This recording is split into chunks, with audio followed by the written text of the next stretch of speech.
Hey guys, કેમ છો? મજામાં? હૃદય જ્ઞાનમાં આપનું સ્વાગત છે. ભાગ 1 માસ્ટર પેપરનો લઈને આવી ગયો છું. ભાગ 1 શા માટે? તો ભાગ 1માં હું તમારા માટે ગુજરાતનું હિસ્ટ્રી અને જિયોગ્રાફી અને બીજા સાથે સાથે ગ્રામર અને સાહિત્ય લઈને આ ભાગમાં આવી ગયેલો છું. ત્યારબાદ ભાગ 2 આવશે કે જે રાત્રે આવી જશે. તેમાં સ્પોર્ટ્સ અને મેથ્સ લઈ આવીશ. બરોબર? હવે એક ભેગા 4 સબ્જેક્ટ લાખત તો તમે બોરિંગ થઈ જાત આ વિડીયો જોઈને. બરોબર? તો ચલો જલ્દીથી ચાલુ કરી લઈએ. અને હા, તમે આ લાસ્ટ મિનિટ રિવિઝનમાં આ વિડીયો તમને યુઝફુલ થશે. સંપૂર્ણ આપણા પ્યુનને લગતું મેં બધું આમાં ઇન્ક્લુડ કરી લીધેલ છે. તો ચલો જોઈ લઈએ જલ્દીથી. તો પહેલે ગુજરાતથી સ્ટાર્ટ કરીએ. સ્થાપના ક્યારે થઈ? તો 1 મે 1960. મહાગુજરાત આંદોલન ચાલુ થયું 1956માં અને રિઝલ્ટથી આપણને 1960માં મહારાષ્ટ્રથી અલગ થઈ ગયા.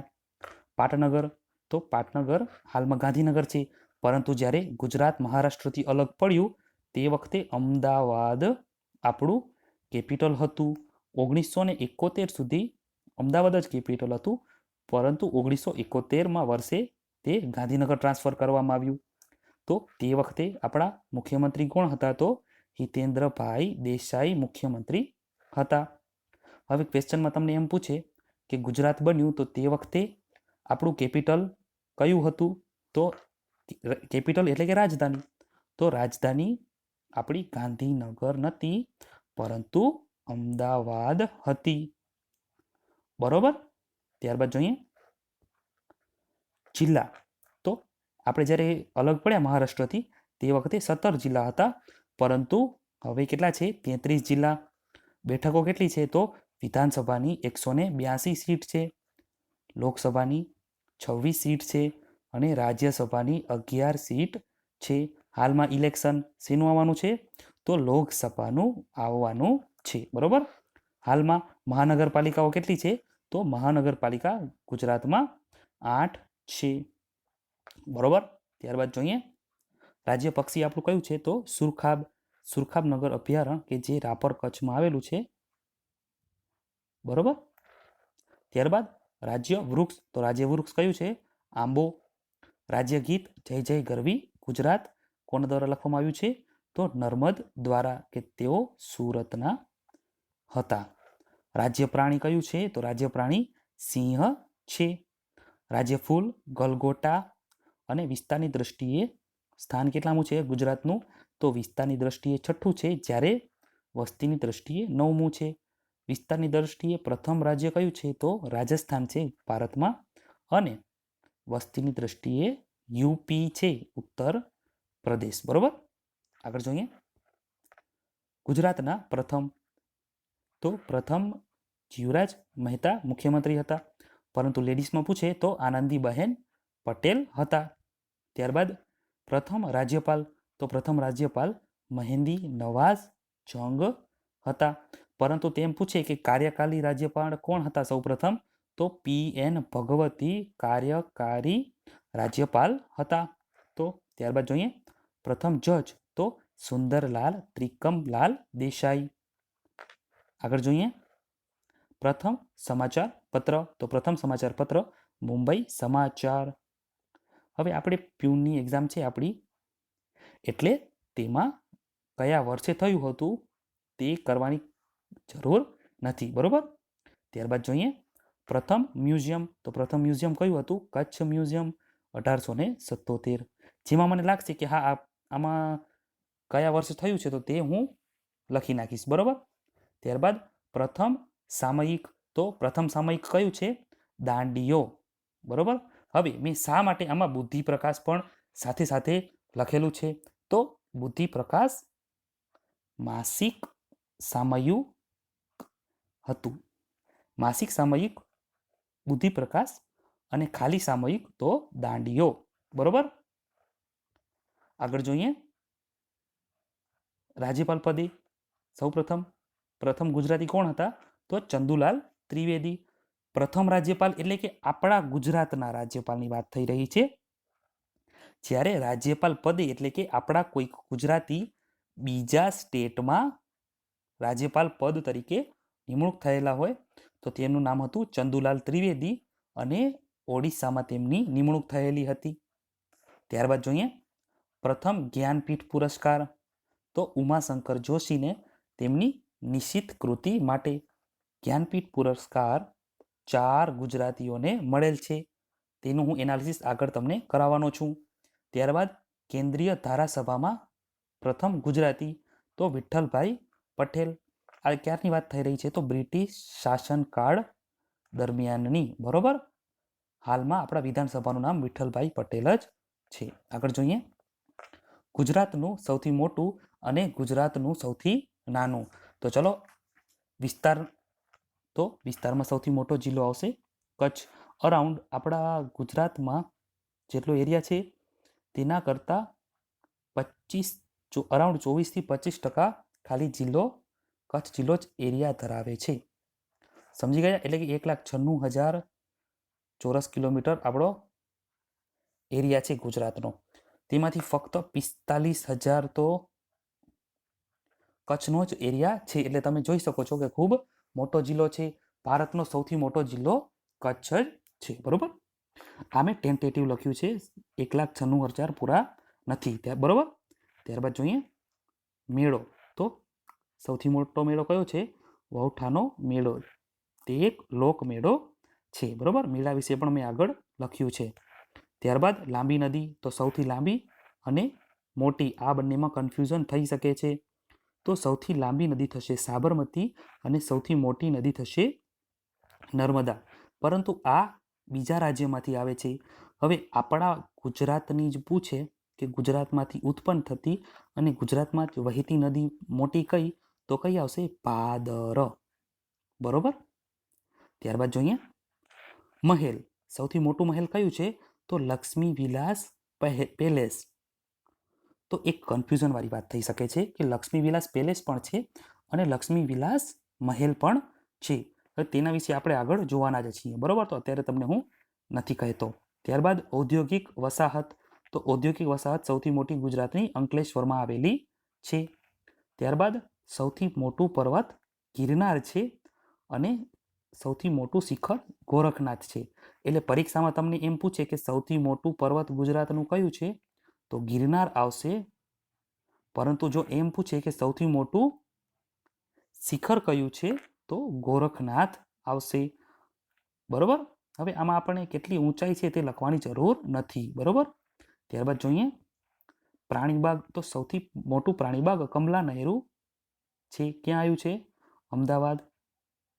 અને પક્ષીઘર તો ઇન્દ્રોડા પાર્ક કે જે ગાંધીનગરમાં આવેલું છે. આ બંનેમાં કન્ફ્યુઝન થવાની પૂર્ણ શક્યતા છે. પ્રાણીબાગ પૂછે તો કમલા નહેરુ આવશે અને પક્ષીઘર પૂછે તો ઇન્દ્રોડા પાર્ક આવશે.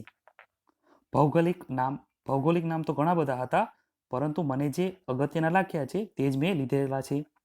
તો સાક્ષર ભૂમિ તરીકે નડિયાદ. બરોબર.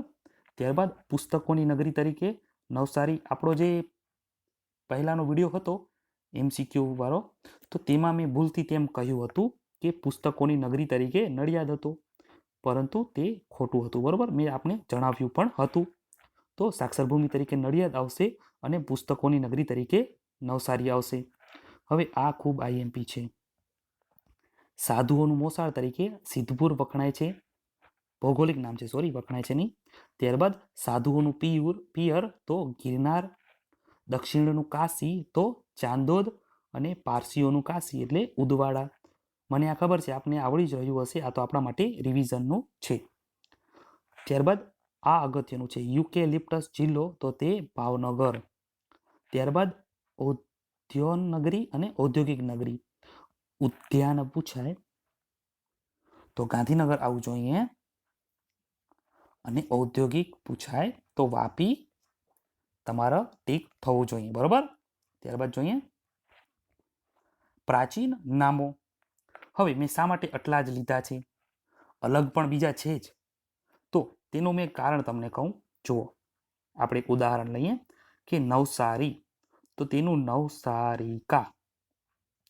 બરોબર. સુરત તો સૂર્યપુર. હવે આ જેટલા પણ બીજા નામ છે ને તેમાં થોડોક ચેન્જ થયો હોય તેવા જ છે. પરંતુ આ જે 7 જિલ્લાના નામ છે, જિલ્લા કયો કે સિટી કયો, તેના નામ થોડાક ડિસન્ટ છે. તો તે કારણોસર મેં આ અલગથી લીધા છે. તો જલ્દીથી ચલો તે પણ જોઈ લઈએ. વડાલી તો વડપલ્લી, વાલોડ તો વડવલ્લી થશે. આ બે ખૂબ આઈએમપી છે. હવે આવી વસ્તુ કદાચ ગોખવાની ના હોય, તમે 5 થી 10 વાર લખશો અને રિવિઝન કરતા રહેશો તો તમને આ યાદ રહી જશે. ઘણા બધા લોકો શોર્ટકટ ટ્રીપ અપનાવતા હોય છે કે સિટીના નામ યાદ રાખવા હોય તો આવી રીતે પ્રથમ નામ આમ યાદ રાખીને તેવી રીતે, પણ તે કેટલા તમે તેવા યાદ રાખશો? હું નથી માનતો કે તેવી રીતે કરાય. બરોબર. ત્યારબાદ ચાંપાનેર, તેનું પ્રાચીન નામ મુહમ્મદાબાદ હતું. મોહમ્મદ બેગડાએ તેને વસાવ્યું હતું. નર્મદાને તો રેવા તરીકે, મોઢેરા, ભગવદ ગામ, બનાસ, પરણાસા અને ખંભાત તો સ્તંભ તીર્થ. આગળ જોઈએ. ગુજરાતી ફિલ્મોમાં પણ જે રજૂ ના થઈ શકી તેવી બધી હતી, પરંતુ તે ના પૂછાય. પ્રથમ મૂક ફિલ્મ તો શ્રી કૃષ્ણ સુદામા. બરોબર. ત્યારબાદ બોલતી ફિલ્મ તો સૌથી બોલતી ફિલ્મ પ્રથમ કઈ હતી? નરસિંહ મહેતા. રંગીન ફિલ્મ તો રંગીન ફિલ્મ લીલુડી ધરતી. ત્યારબાદ સરસ્વતી ચંદ્ર તો તે ગુણ સુંદરીનો સંસાર. બરોબર. તો આ શું સમજાવ્યું છે કે સરસ્વતી ચંદ્ર ઉપરથી મૂવી બન્યું હતું, તેનું નામ ગુણ સુંદરીનો સંસાર રાખવામાં આવેલું હતું. બરોબર. ત્યારબાદ જોઈએ ગુજરાતના સરોવર અને તળાવ. તો સુદર્શન તળાવ ક્યાં આવેલું છે? તો જુનાગઢમાં. કોણે બનાવ્યું હતું? તો પુષ્પગુપ્તે. કાંકરિયા તળાવ અમદાવાદમાં જે કુતુબુદ્દીને બંધાવ્યું હતું, જેને હૌજે કુતુબ તરીકે પણ ઓળખાય છે. સોરી મિત્રો. ત્યારબાદ મલાવ તળાવ તો ધોળકા. કોને બંધાવ્યું હતું? તો મિનળ દેવીએ. મુનસર તળાવ કે જેને અર્ધ સહસ્ત્રલિંગ તળાવ તરીકે પણ ઓળખાવામાં આવે છે, તે મિનળ દેવીએ બંધાવ્યું હતું. અને ક્યાં આવેલું છે? તો તે આવેલું છે વિરમ ગામમાં. અર્ધ સહસ્ત્રલિંગ અને સહસ્ત્રલિંગ બે છે. બરોબર. અર્ધ સહસ્ત્રલિંગ એટલે કે તેને મુનસર તરીકે પણ ઓળખવામાં આવે છે, તે વિરમ ગામમાં આવ્યું છે. અને સહસ્ત્રલિંગ તળાવ પાટણમાં આવેલ છે, કે જે સિદ્ધરાજ જયસિંહે બંધાવ્યું હતું. ત્યારબાદ આ ખૂબ આઈએમપી છે. બિંદુ સરોવર તો બિંદુ સરોવર જે માતૃશ્રાદ્ધ માટે પ્રખ્યાત છે, તે સિદ્ધપુરમાં આવેલું છે. ત્યારબાદ શર્મિષ્ઠા તળાવ તો શર્મિષ્ઠા તળાવ વડનગરમાં આવેલું છે. ત્યારબાદ રાણકી વાવ. આ તમને 3 તો આવડવા જ જોઈએ. કે રાણકી વાવ તો પાટણ. કોને બંધાવી હતી? તો ઉદયમતીએ. ભમરિયો કૂવો તો મહેમદાબાદ. અને કોને બંધાવ્યો હતો? તો બેગડોએ. ત્યારબાદ અડાલજની વાવ તો તે ગાંધીનગર ખાતે અને રૂડાબાઈએ બંધાવ્યું હતું. ત્યારબાદ જુઓ લક્ષ્મી વિલાસ પેલેસ તો વડોદરા, જે ગુજરાતનું સૌથી મોટું છે. બરોબર. ત્યારબાદ આ બે નામમાં કન્ફ્યુઝન થઈ શકે છે. કેવી રીતે? તો પ્રતાપ વિલાસ પેલેસ તો વડોદરા આવશે અને પ્રતાપ વિલાસ મહેલ તો જામનગર આવશે. બરોબર. હવે આમની તને શોર્ટકટ ટ્રીક તમને કહી દઉં તો પેલેસ કે જે બહુ ફાસ્ટ ફોરવર્ડ વાળા હોય તે ઇંગ્લિશ વધારે બોલતા હોય, તો પેલેસ ઇંગ્લિશ વર્ડ થયો. અને વડોદરામાં પણ વધારે પશ્ચિમી કલ્ચરવાળા જ રહે છે. અને આપણે સૌરાષ્ટ્રનું જોઈએ તો તે મહેલ લખ્યું છે, અને સૌરાષ્ટ્રમાં તેટલા પશ્ચિમીકરણવાળા નથી. તો તેવી રીતે તમે યાદ રાખી શકો છો. આ તો હું તમને જસ્ટ કહું છું. બરોબર. તો પ્રતાપ વિલાસ આવશે, પેલેસ આવે તો વડોદરા, અને મહેલ આવે તો જામનગર. ત્યારબાદ વિજય પેલેસ આવે તો રાજપીપળા, અને વિજય વિલાસ પેલેસ આવે તો માંડવી. ત્યારબાદ ક્વેશ્ચન એમ પણ નીકળી શકે છે કે નીચેનામાંથી કયા શહેરમાં રાજમહેલ નથી? હવે રાજમહેલ 3 જગ્યાએ છે. બરોબર. ક્યાં ક્યાં? ગોંડલ, હિંમતનગર અને વઢવાણ. તો એકમાં નહીં હોય તો એક તેવી રીતે પણ આપણને ખબર હોવી જોઈએ કે ક્યાં ક્યાં આવેલું છે. બરોબર. ત્યારબાદ પતઈ રાવળનો મહેલ તો તે ચાંપાનેરમાં આવેલ છે, અને ચાંદા સૂરજનો મહેલ મહેમદાવાદમાં આવેલ છે. ત્યારબાદ જોઈએ ગુજરાતમાં સ્થાપના. આમાં ખૂબ અગત્યની હતી, મેં તે જ લીધી છે કારણ કે ખૂબ છે અને આપણા પ્યુનમાં તેટલી નહીં પૂછાય. બરોબર. ભીલ સેવા મંડળી તો અમૃતલાલ કે જેને ઠક્કર બાપા તરીકે પણ ઓળખાય છે. ત્યારબાદ ગુજરાત કલા મંદિર કે જેની સ્થાપના મોહમ્મદ અશરફ ખાને કરી હતી, ગોંડલમાં આવેલું છે. પ્રથમ ઇજનેરી કોલેજ વીવી નગર એટલે કે વલ્લભ વિદ્યાનગર, બરોબર, ભાઈલાલભાઈ પટેલે સ્થાપી હતી. ખારેક સંશોધન કેન્દ્ર ક્યાં આવેલું છે? તો ખારેક સંશોધન કેન્દ્ર મુન્દ્રામાં આવેલું છે. અટીરા તો અટીરા અમદાવાદમાં, કે તેનું પૂર્ણ નામ છે Ahmedabad textile industry research association. હવે આપણને કઈ રીતે પૂછી શકીએ કે અટીરા શેને લગતી સંસ્થા છે? ઓપ્શનમાં આપી દે પ્લાસ્ટિક, ઓપ્શનમાં આપી દે પછી કાપડ, બરોબર, તો આપણે તેવી રીતે પણ પૂછાઈ શકે છે. તેમાં જવાબ આવે કાપડ. ત્યારબાદ જોઈએ ગુજરાત વિદ્યાપીઠની સ્થાપના ક્યારે થઈ હતી? 1920માં અમદાવાદમાં. ગુજરાત યુનિવર્સિટીની સ્થાપના 1949માં અમદાવાદ ખાતે. ત્યારબાદ આ 3 મ્યુઝિયમ અને સંગ્રહાલય અગત્યના છે. આદિવાસી લોકકલા સંગ્રહાલય તો છોટા ઉદેપુર, ઢીંગલી મ્યુઝિયમ તો રાજકોટ અને બાર્ટન મ્યુઝિયમ તો ભાવનગર. આગળ જોઈએ. ઓકે, તો મિત્રો આમાંથી આટલું જ આઈએમપી હતું. જો તમને એવું લાગે કે હજી ટોપિક રહી ગયા છે તો તમે મને કમેન્ટ બોક્સમાં લખીને જણાવજો. હું તમને તેના વિશે જલ્દીથી બનાવીને તમને આપી દઈશ. બરોબર. તો ચલો, આમાં પણ મેં ઇતિહાસમાં જે આઈએમપી હતા તે જ લીધેલા છે. હવે ત્યારબાદ જલ્દીથી જોઈએ. માનવી લખતો થયો તે પહેલાના સમયને શું કહે છે? તો પ્રાગૈતિહાસિક કાળ. બરોબર. ત્યારબાદ માનવ દ્વારા સૌપ્રથમ ધાતુનો ઉપયોગ કયો થયો હતો? તો તાંબાનો સૌપ્રથમ માનવ દ્વારા ઉપયોગ થયો હતો. ક્વેશ્ચનમાં આપણે એમ જ પૂછી શકે છે કે સોનું, ચાંદી, તાંબુ, આમાંથી માનવ દ્વારા સૌપ્રથમ કઈ ધાતુનો ઉપયોગ થયો હતો? બરોબર. ત્યારબાદ સિંધુ ખીણ સભ્યતાના મહત્વના 3 સ્થળો. તો આ 3 ખૂબ અગત્યના છે. કયા કયા? તો લોથલ, ધોળાવીરા અને રંગપુર. લોથલ કે જેને લાસ પણ કહેવામાં આવે છે, તે ક્યાં આવેલું છે? તો ભોગાવો નદી કિનારે ધોળકામાં. બરોબર. ધોળકા ક્યાં આવ્યું? તો કે અમદાવાદ. ત્યારબાદ ધોળાવીરા કે જે કચ્છમાં આવેલું છે, ધૂણી નદીના કિનારે, સોરી ધૂણી નહીં, લુણી, અને તે ભચાઉમાં આવેલું છે. ત્યારબાદ રંગપુર. તો રંગપુર કે જે સૌપ્રથમ શોધાયેલું સ્થળ છે, જે ચુડા ગામે અને સુરેન્દ્રનગર જિલ્લામાં આવેલું છે. બરોબર. આગળ જોઈએ. ગુજરાતનો પ્રામાણિક ઇતિહાસ મૌર્ય કાળથી થાય છે. એટલે કે આપણને પ્રામાણિક ઇતિહાસ મૌર્ય કાળથી મળે છે. આ તમને પરીક્ષામાં નહીં પૂછાય, પરંતુ તમને નોલેજ ખબર હોવી જોઈએ. ત્યારબાદ ભારત સરકારે કયું સંવત અપનાવેલ છે? તો ભારત સરકારે શક સંવત અપનાવેલ છે. આપણે જે 2075 ગણીએ છીએ તે વિક્રમ સંવત હોય છે. બરોબર. તે આપણું 2019 ચાલી રહ્યું હોય તેમાં 56 એડ કરશો એટલે 2075 મળી જશે. અને શક સંવત ગોતવું હોય તો જેટલા વર્ષ હોય તેમાંથી 78 બાદ કરી દેવાના. ત્યારબાદ શક સંવતમાં પ્રથમ મહિનો કયો આવે? તો ચૈત્ર મહિનો આવે છે. બરોબર. ત્યારબાદ જોઈએ. ગિરનારની તળેટીમાં 3 રાજાના શિલાલેખ મળેલા હતા. કોના કોના? તો અશોક, સ્કંદગુપ્ત અને રુદ્રદામા. સોરી, ક્વેશ્ચન એમ પૂછાઈ શકે કે નીચેનામાંથી કયા રાજાનો શિલાલેખ ગિરનારની તળેટીમાંથી મળેલ નથી? તો અશોક આવે, રુદ્રદામા આવે અને સ્કંદગુપ્ત આવે. બરોબર. ત્યારબાદ ગુજરાતના ઇતિહાસ પુરુષ તરીકે કોની ગણના થાય છે? તો ભટ્ટારકની, કે તેઓ મૈત્રક કાળના સ્થાપત્ય ગણાય છે. ત્યારબાદ જોઈએ. મૂળરાજ સોલંકીએ રુદ્રા મહાલયની સ્થાપનાની શરૂઆત કરાવી હતી.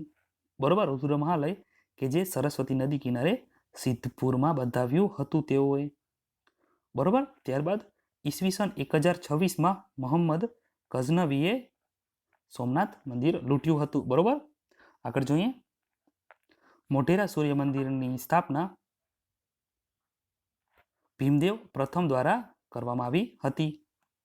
ત્યારબાદ રાણકી વાવ રાણી ઉદયમતી દ્વારા કરવામાં આવી હતી. ગુજરાતનો અશોક એટલે કે કુમારપાળ ઓળખાય છે.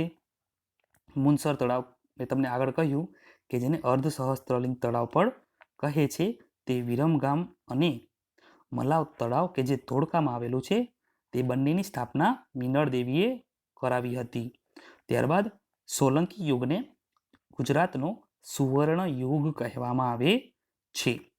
ભવાઈના પિતા તરીકે અસાઈત ઠાકર જાણીતા છે. જીપીએસસીની એક્ઝામ હોય તો ભવાઈનો એક ક્વેશ્ચન હોય જ છે. બરોબર, તેઓએ 360 વેશ બનાવ્યા હતા. આગળ જોઈએ. ગુજરાતમાં પ્રથમ મુસ્લિમ સૂબો અને ખાલી મુસ્લિમ કોની નિમણૂક થયેલી હતી. હવે આ બંનેમાં ખૂબ કન્ફ્યુઝન થતું હોય છે કે સૌપ્રથમ સુબેદાર કોણ હતો અને સૌપ્રથમ સૂબો અને સુબેદાર. હવે તમને એમ પૂછે કે ગુજરાતમાં પ્રથમ મુસ્લિમ સૂબો કોણ હતો, તો આલફ ખાન આવશે. અને ગુજરાતમાં પ્રથમ મુઘલ સુબેદાર કોણ હતો, તો મિર્ઝા અઝીઝ કોકા આવશે. બરોબર, મુઘલ સુબેદાર પૂછશે તો મિર્ઝા અઝીઝ કોકા, અને ખાલી મુસ્લિમ સૂબો પૂછે તો આલફ ખાન આવશે. બરોબર, આગળ જોઈએ. સોરી, અહીંયાથી ચાલુ થશે. અમદાવાદ 3 દરવાજા, ભદ્રનો દરવાજો, લાલ દરવાજો, આ બધાની સ્થાપના કોણે કરાવી હતી, તો નાસરુદ્દીન અહમદ શાહે. ત્યારબાદ કાંકરિયા તળાવ, તો તેની સ્થાપના કુતુબુદ્દીન અહમદ શાહે કરાવી હતી. ફિલ્મ નહીં આવે. મોહમ્મદ બેગડાએ જુનાગઢ અને ચાંપાનેર જીતેલા હતા. ત્યારબાદ તેઓએ જુનાગઢ અને ચાંપાનેર જીત્યા, તેનાથી તેઓ મોહમ્મદ એટલે કે બેગડો કહેવાણો. ત્યારબાદ તેને મુસ્તફાબાદ, મહેમદાબાદ અને મુહમ્મદાબાદ વસાવેલ હતું. ત્યારબાદ ભૂચર મોરીનું યુદ્ધ જામનગર ધ્રોલ ખાતે થયું હતું. તમને પ્લાસીના યુદ્ધની તેવા બધાની સાલ પૂછાશે નહીં. બરોબર, આગળ જોઈએ. હવે આધુનિકનું જલ્દીથી જોઈ લઈએ. ભારતમાં પ્રથમ સંગ્રામ તો કયો 1857માં થયો હતો, કે તે જે ખૂબ અગત્યનો ગણાય છે. ત્યારબાદ ભારતીય રાષ્ટ્રીય કોંગ્રેસની સ્થાપના 1885માં થઈ હતી, A.O. હ્યુમની દ્વારા. ત્યારબાદ કોચરબ આશ્રમની સ્થાપના, કે જેને સત્યાગ્રહ આશ્રમ પણ કહેવામાં આવે છે, તેની સ્થાપના ગાંધીજી દ્વારા 1915માં કરવામાં આવી હતી. ગાંધીજી આફ્રિકાથી પરત ક્યારે ફર્યા હતા, તો 1915માં. ત્યારબાદ સાબરમતી આશ્રમ, કે જેને હૃદય કુંજ કહેવામાં આવે છે, તેની સ્થાપના 1917માં તેઓએ ગાંધીજીએ કરી હતી. ગાંધીજીનો પ્રથમ સત્યાગ્રહ પૂછે તો ચંપારણ સત્યાગ્રહ આવશે, અને ગુજરાતનો સત્યાગ્રહ પ્રથમ પૂછે તો ખેડા સત્યાગ્રહ આવશે. આ બંને આઈએમપી છે, ધ્યાન રાખજો. જલ્દીથી આ તમને 3 ડેટ યાદ હોવી જોઈએ કે ખેડા સત્યાગ્રહ ક્યારે થયો, તો 1917-18, બોરસદ 23 અને બારડોલી 28. તમને કેવી રીતે યાદ રાખવાનો? ખેડા તો 18, બોરસદ તો 23 અને બારડોલી તો 28. બરોબર, એટલે 5-5 ઉમેરતા જવાના. બરોબર. દાંડીકૂચ ક્યારે થયું હતું, તો 1930. આપણે ફક્ત એટલું પૂછે કે કયા વર્ષમાં થયું હતું, અથવા ડિસ્ટન્સ પૂછી શકે છે. કેટલા હતું, તો 385 કિલોમીટર. હવે બુક્સમાં બધી જગ્યાએ 78 સાથીઓ બતાવે છે, પરંતુ હાલમાં મ્યુઝિયમ નવસારીમાં ખુલ્યું છે, તેમાં 80 લોકોના સ્ટેચ્યુ તેમાં રાખેલા છે. બરોબર, તેટલું પણ તમને ખબર હોવી જોઈએ. મહાગુજરાતના પ્રણેતા કોણ હતા, તો ઇન્દુલાલ યાજ્ઞિક. આઝાદી સમયે ભારતમાં રજવાડાની સંખ્યા કેટલી હતી, 562 હતી, જેમાંથી ફક્ત ગુજરાતમાં જ 366 રજવાડા હતા, અને તેમાંથી પણ સૌરાષ્ટ્રમાં 222 રજવાડાઓ હતા. આગળ જોઈએ. આરજી હકુમતના વડાપ્રધાન કોણ હતા, તો શામળદાસ ગાંધી આરજી હકુમતના વડાપ્રધાન હતા. 1956માં મહાગુજરાત આંદોલન ચાલુ થયું, અને 1960માં ગુજરાત અલગ થયું હતું. તેમ પણ ક્વેશ્ચન પૂછાઈ શકે છે કે મહાગુજરાત આંદોલન ક્યારે ચાલુ થયું હતું, તો 1956માં. ત્યારબાદ ગુજરાતની રાજનીતિ જલ્દીથી જોઈ લઈએ. દરેક જિલ્લામાં ઔદ્યોગિક વસાહતની સ્થાપના બળવંતરાય મહેતા દ્વારા કરવામાં આવી હતી. ત્યારબાદ હિતેન્દ્રભાઈ દેસાઈની વખતે રાજધાની ગાંધીનગર શિફ્ટ થઈ હતી. કયા વર્ષે? તો 1971માં. આગળ જોઈએ, ગુજરાતના સૌથી નાની વયના મુખ્યમંત્રી કોણ બન્યા હતા? તો ચિમનભાઈ પટેલ. બિન સવર્ણ, સવારની, બરોબર, બિન સવર્ણ મુખ્યમંત્રી કોણ બન્યા હતા? તો માધવસિંહ સોલંકી. અને પ્રથમ આદિવાસી મુખ્યમંત્રી કોણ બન્યા હતા? તો અમરસિંહ ચૌધરી, બરોબર. હાલ વિજય રૂપાણી કેટલામાં મુખ્યમંત્રી છે? તો તેઓ 24માં મુખ્યમંત્રી છે. અને સૌથી વધુ સમય મુખ્યમંત્રી રહેનાર નરેન્દ્રભાઈ મોદી છે. ચલો તો હવે ગુજરાતનું ભૂગોળ જોઈએ. તમને એવું લાગતું હોય કે સર કંઈક રહી ગયું છે, તમે મને કમેન્ટ બોક્સમાં લખીને જણાવજો. ચલો તો હવે ગુજરાતનું ભૂગોળ જોઈ લઈએ. હવે તે ચાલુ કરતા પહેલા મને આ ઇમેજ મૂકવાની ઈચ્છા થઈ ગઈ. શા માટે? તો તમને આમાં દિશા ખબર હોવી જોઈએ કે કઈ ક્યાં આવે છે, બરોબર. તો પ્લીઝ આ યાદ રાખી લેજો. તમને ક્વેશ્ચન એમ પૂછાઈ શકે છે કે ઉત્તર અને પૂર્વ વચ્ચે કઈ દિશા આવે? તો ઈશાન આવે છે, બરોબર. તો ચાલો જલ્દીથી હવે ભૂગોળ જોઈએ. ભારતમાં ગુજરાતની સ્થિતિ પશ્ચિમ વિભાગમાં છે, એટલે કે દેશનો આપણો કંઈક આવો નકશો છે. સોરી મિત્રો. તો આપણે પશ્ચિમ દિશા તરફ રાજ્ય આવે છે. ગુજરાત નામનો પ્રથમ ઉલ્લેખ કાનહળદે પ્રબંધમાંથી મળેલ છે, બરોબર. કર્કવૃત કેટલા જિલ્લામાંથી પસાર થાય છે? તો કર્કવૃત 6 જિલ્લામાંથી પસાર થાય છે. આપણે ભારતનું કહીએ તો તે 8 સ્ટેટમાંથી પસાર થાય છે. કચ્છનો સૌથી ઊંચો ડુંગર કયો છે? તો કચ્છનો સૌથી ઊંચો ડુંગર કાળો ડુંગર છે. કચ્છના ધીણોધર પરથી કર્કવૃત પસાર થાય છે, બરોબર. આગળ જોઈએ, ગુજરાતનો સૌથી ઊંચો પર્વત ગિરનાર છે અને ઊંચું શિખર ગોરખનાથ છે, મેં તમને આગળ કહ્યું. ત્યારબાદ સમગ્ર ભારતની સૌથી પ્રાચીન પર્વતમાળા અરવલ્લી પર્વતમાળા ગણાય છે. ગુજરાતમાં કચ્છને સૌથી લાંબો વધુ દરિયા કિનારો લાગુ પડે છે, એટલે કે ગુજરાતમાં આપણે જોઈએ તો સૌથી વધારે જિલ્લો કે જે દરિયાની સરહદ ધરાવે છે તે કચ્છ છે. ગુજરાતને કેટલા અખાત છે? તો ગુજરાતને 2 અખાત છે, એક ખંભાતનો અખાત અને એક કચ્છનો અખાત. મેંગ્રુવ જંગલો સૌથી વધુ કચ્છ જિલ્લામાં આવેલ છે. મેંગ્રુવ જંગલોનું કામ શું? તો દરિયાનું વધતર અટકાવે, એટલે કે જે દરિયાનું પ્રમાણ વધતું હોય તેને વિરોધ કરે છે અને અટકાવે છે, બરોબર. ત્યારબાદ જોઈએ, ભાવનગર એટલે કે ગોહિલવાડ ગણાય, સુરેન્દ્રનગર એટલે કે ઝાલાવાડ ગણાય, જુનાગઢ એટલે સોરઠ અને જામનગર એટલે હાલાર, બરોબર. ત્યારબાદ પ્રાચીન સમયમાં ઉત્તર ગુજરાતનો ભાગ એટલે કે આનર્થ તરીકે હતો અને પ્રાચીન સમયમાં દક્ષિણનો ભાગ એટલે કે મધ્ય ગુજરાતનો ભાગ લાટ તરીકે પણ કહેવાતો. ત્યારબાદ નર્મદા નદી જ્યાં ખંભાતના અખાતને મળે છે તેને શું કહેવામાં આવે છે?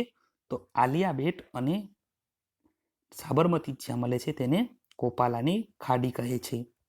આગળ જોઈએ, પરવાળાના ટાપુ. તો પરવાળાના ટાપુ એટલે જેને પિરોટન ટાપુ પણ કહેવામાં આવે છે તે જામનગરમાં આવેલ છે, જામનગરના દરિયા કિનારે, બરોબર.